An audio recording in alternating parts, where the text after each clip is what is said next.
93 jours de course et Arnaud Boissière tout proche de rentrer au bercail. Il est attendu ce jeudi matin au Sables-d'Olonne et devrait donc être le premier à franchir la ligne parmi le groupe de 5 qui navigue ensemble depuis plusieurs jours. Quand tu dépasses les Açores, ça commence à se préciser. Tu vois la carte de l'Europe qui précise, surtout l'Espagne. Tu te dis que c'est des coins que tu connais un peu mieux, mais tu te dis aussi que ce Cap Finistère, il est aussi redoutable. Donc il y avait cette dette qui arrivait et voilà, je faisais très attention à ça et je ne me projetais pas du tout vers le finish. Je pensais plutôt à la stratégie, plutôt à bien passer ce front et tout ça. Et là, depuis ce matin, je commence à me dire que je suis à la fin d'un tour du monde et que c'est merveilleux.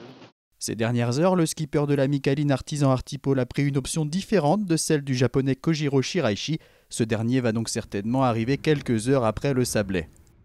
今は僕は南のコース取ってます。あるのは北から回り込むコース、僕は南から回り込むコースですね。毎6時間ごとにルーティングが変わります。北行ったり南行ったり、つまりよくわからないんですよ。だからこれはもう勝負は最後までわからないということです。南寄りのコースは本線航路や漁船が多くなるので、警戒しながら。これから2日間は警戒を厳となして、進めなきゃいけないですね。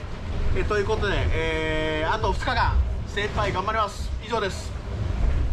Le duel entre Stéphane Le Diraison et Alan Roura est en train de tourner en faveur du skipper suisse de la fabrique. Les deux hommes devraient arriver au Sables-d'Olonne dans l'après-midi ou dans la soirée ce jeudi. Après avoir dû régler un problème avec une voile passée par-dessus bord, Pip Air a été distancée par les 4 bateaux devant elle. La Britannique vit ses dernières heures en course et tente d'imaginer l'après-Vendée Globe. Am I going to miss it?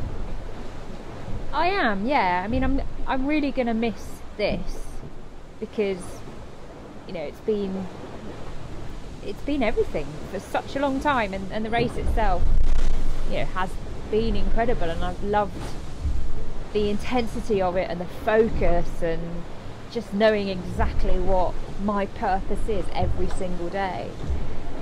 But I am looking forward to finishing because this is the end of the race.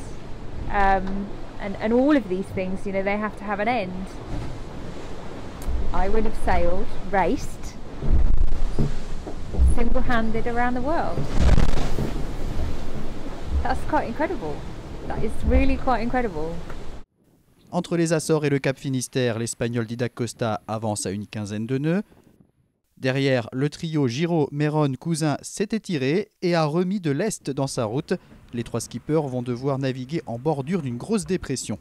J'aurais presque préféré qu'on soit plusieurs là, parce que ce qu'on va aller prendre là, ça va pas être évident. Donc je suis sur la météo à fond là, savourer, parce que la fin de course n'est pas simple. Voilà. Donc à fond, j'ai de l'air, j'ai des grains, pas mal. Je suis en avant du front, donc là je galope. Et voilà. Les choix de voile compliqués, la mer qui va rentrer, la mer forte qui va rentrer. Donc voilà, j'essaye de me placer pour finir cette course. Voilà. Les 2 femmes hors course, Sam Davis et Isabelle Joschke, ont entamé la remontée de l'Atlantique Nord. Il reste 2 bateaux dans l'hémisphère sud, ceux d'Ari Uzela et d'Alexia Barrier. Cette dernière devrait franchir l'équateur ce jeudi soir ou vendredi matin. Ça se passe bien, mon bateau va bien, moi aussi. Donc c'est plutôt sympa de naviguer là au large du Brésil. Les conditions sont bonnes, le bateau ne tape pas, c'est assez chouette. Je sais qu'après l'équateur, ce sera un peu plus musclé, mais il restera plus beaucoup de milles, donc ça va passer tout seul. Au pointage de 15 h ce mercredi, il ne restait plus qu'une centaine de milles à parcourir pour Arnaud Boissière, 160 pour Kojiro Shiraishi. Alan Roura a pris une option sur la 17e place devant Stéphane Le Diraison. Didac Costa se trouve à 800 000 des Sables-d'Olonne. Derrière, Clément Giraud navigue avec 200 000 d'avance sur Miranda Meron.